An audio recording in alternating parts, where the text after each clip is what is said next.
남한과 북은 처음으로 비핵화 방안도 합의했습니다.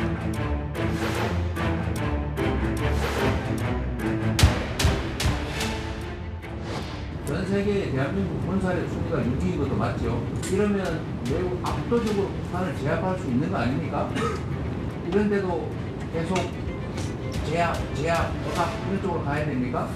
얼마나 더 필요합니까? 이 9.19 군사 합의의 효력 정지를 한다 하면은 오히려 이 부분이 북한을 자극한다. 북한을 자극해서 오히려 북한으로 하여금 남한을 침략할 수 있는 명분을 준다. 남북 간의 어떤 군사 충돌 3,100여 회는 우발적인 충돌이 아니라 북한의 계획적인 도발이었습니다. 지금 세상이 어지러운 것이 방도 때문입니다. 결코 경찰의 방공 활동 때문에 아니다는 것을 말씀드리고요.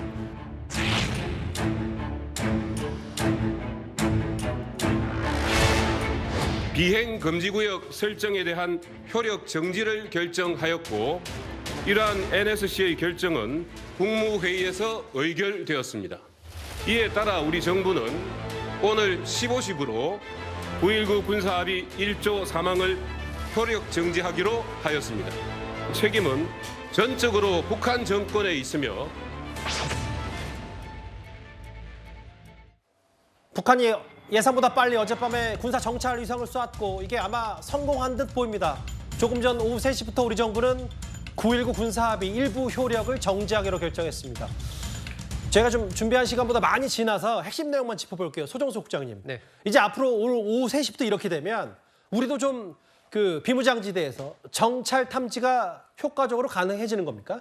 지금까지는 이제 뒤로 군사분계선에서 한 15km 정도 뒤에 물러선 상태에서 뭐 금강 정찰기 등등을 통해서 정찰 활동을 해왔죠. 물론 그 상황에서도 상당히 북한의 많은 부분을 정찰할 수 있는 능력을 우리는 가지고 있습니다. 그런데 이제 이번 합의를 우리가 무효화하면서 향후에 이제 정찰과 감시 활동을 본격화하면 군사분계선 한 9.3km 정도까지는 더 전진해서 정찰을 할 수가 있다. 이것이 이제 전문가들 얘기입니다. 그렇다면 사단급, 군단급 무인기를 통해서 본다면 예. 이 산 뒤에 숨어 있는 장사정포 기지라든지 이런 것에 대한 조금 더 정밀 관측이 가능해지는 거죠. 그동안에는 모든 비행 자체가 불가능했지만 조금 더 구체적인 정밀 관측이 가능해지는 그런 상황이다라고 이제 볼 수가 있는데 이 또 여러 가지 부담은 좀 있습니다. 이것이 그동안에 이제 남북 간에 70년대 이후에 합의된 것이 한 250여 건 정도 되거든요. 그런데 북한이 전부 합의를 깼습니다. 한 6건 정도. 그런데 우리가 이번에는 먼저 이제 합의를 무효화시킨 이러한 경우이기 때문에 그에 따른 북한의 또 도발 가능성이나 이런 부담은 있지만 어쨌든 우리 군으로서는 북한에 대한 조금 더 정밀한 관측이 가능해졌다. 이런 측면에서 조금 더 북한에 대한 정찰 감시 활동을 더 본격화하고 활발하게 하지 않을까 그렇게 예상이 됩니다. 저에게는 이제 저희가 목금이었는 뉴스탑10에서 좀 더 심도 있게 다뤄보고 오늘을 일단 핵심 내용만 짚어봤습니다. 지금까지 들은 여러분들의 목소리를 만나볼 차례죠. 첫 번째 댓글입니다. 한동훈 장관님 축구 스타 메시 맞아요. 때로 덤벼도 소용없다. 뭐 이런 말씀하셨네요. 예. 긁지도 않았는데 꽝인 복권은 뭐냐. 한 장관을 또 비판하시는 부분이 있는 것 같고요. 딸도 3명 있다는데 최 전 의원, 뭐 딸이 많네요. 저도 가족상은 잘 몰랐는데 암컷이 설친다는 얘기를 어떻게 가족한테도 할 수 있나요? 뭐 이렇게 반문하셨고요. 암컷이라고 하면 개딸들은 좋나요라고 반문하신 또 이 정말 여성 비하 논란 얘기하셨습니다.